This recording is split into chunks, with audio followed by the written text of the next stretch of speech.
Hello po, good morning po sa ating lahat. Welcome back na po sa YouTube channel. For today's video, meron po kong i-share sa inyo na mga bagay na dapat po natin i-consider bago po tayo mag-alaga ng mga baboy. Kasi po, sa pag-alaga ng mga baboy po mga kaibigan, dapat talaga mayroon po tayong purpose, mayroon po tayong mga objectives kung bakit po nag-alaga ng mga baboy. So ngayon, dapat po natin i-consider kung fattening ba or breeder ang ating pong concentration sa pag-alaga ng mga baboy bago po tayo mag-alaga sa kanila. Ang ibig sabihin po ng fattening mga kaibigan, ito po yung mga fatteners o mga patabaing baboy na ating pong alagaan sa loob ng 3.5 months to 4 months at saka i-dispose po natin sa mga nagkakatay po ng mga baboy. Yung mga breeding naman po mga kaibigan ng mga breeders, tayo po yung nag-aalaga ng inahing baboy at saka atin pong papakastahan, and then atin pong ibinta yung kanyang biik po na kanyang pong ipinapanganak mga kaibigan. So, yan po yung dalawa na mga dapat natin consider. Breeding ba or piglet production, yung mga breeders. Ngayon, kapag kayo po ay nakapagpilit ng isa man dyan o saan man sa dalawa, mag-concentrate muna kayo sa isang pamamaraan. Breeding man yan or fattening man yan.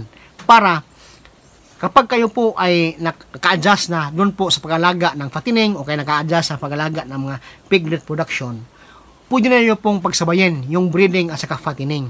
Basta importante po dyan mga kaibigan, mayroon po tayong market po sa ating mga fattening, mayroon po tayong market po sa ating mga piglet production para po hindi po tayo mahihirapan sa pagdidispose sa kanila.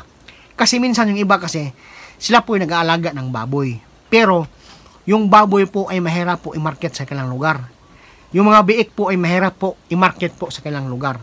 So, dapat, tingnan nyo po yung pig, o dapat muna, tingnan nyo yung pork consumption sa lugar nyo kung mataas ba.